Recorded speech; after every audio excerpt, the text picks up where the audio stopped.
حدیث پاک صحیح البخاری میں موجود ہے کہ نبی کائنات صلی اللہ علیہ وسلم ایک سفر پر تھے اور دوران سفر ایک اعرابی کی نبی کریم صلی اللہ علیہ وسلم سے ملاقات ہوئی۔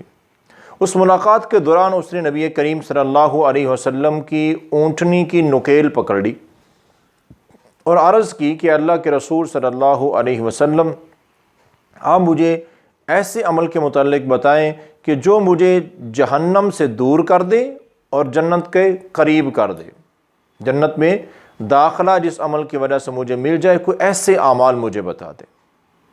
تو آپ نے اس وقت 3 عمل بتائے۔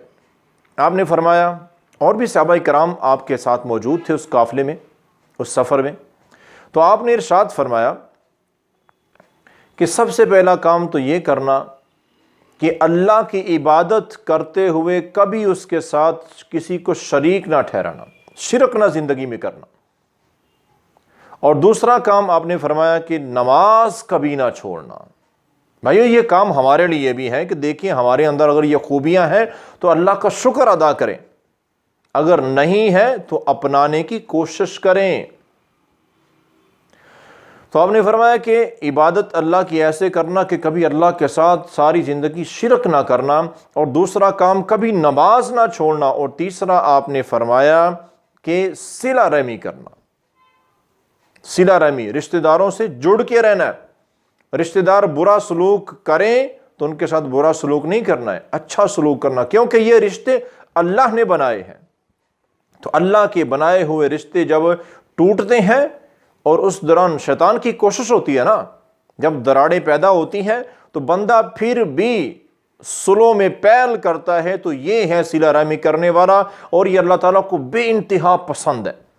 تو آپ نے فرمایا یہ 3 کام، اللہ کی عبادت کبھی شرک نہ کرنا، نماز نہ چھوڑنا، اور صلہ رحمی کرتے رہنا۔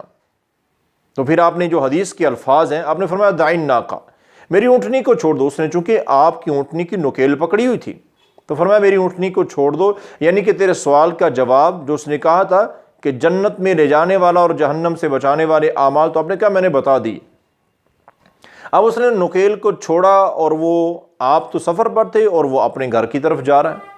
اب وہ جا رہا تھا، وہ آپ سے دور چلا گیا، تو آپ نے صحابہ کرام کو اس وقت ارشاد فرمایا کہ جو میں نے اسے حکم دیا ہے، اگر یہ اس پر صحیح معنوں میں عمل کرتا رہا، اس پر پکا رہا، ڈٹا رہا، تو فرمایا یقین مانو یہ شخص جنتی ہے۔ او بھائیو، کتنی بڑی سعادت کی بات ہے، کتنی بڑی! شرک سے بیزار اور پاک زندگی، نماز میں کبھی کوتاہی نہیں، اور رشتہ داروں سے حسن سلوک جنت میں پہنچاتا ہے۔